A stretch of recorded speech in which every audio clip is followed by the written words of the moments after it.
Seorang anak polisi nekat melakukan aksi begal terhadap anggota TNI Angkatan Darat bernama Sertu Marsono. Aksi begal itu terjadi saat korban hendak menuju tempat kerjanya sekira pukul 4 waktu Indonesia Barat. Anggota TNI itu dibegal anak polisi bernama Arkan Satri Sitepu di Jalan Gatot Subroto, Kota Medan.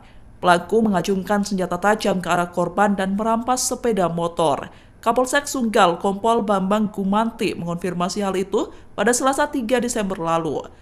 Arkan mengaku melakukan aksi begal itu bersama dengan 5 temannya. Ia menjadi otak sekaligus pemimpin kelompok yang melakukan pembegalan. Saat diinterogasi, Arkan nekat melakukan begal karena membutuhkan uang untuk judi online.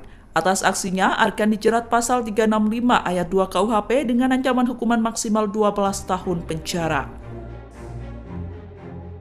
Download Tribun X sekarang, menghadirkan lokal menjadi Indonesia.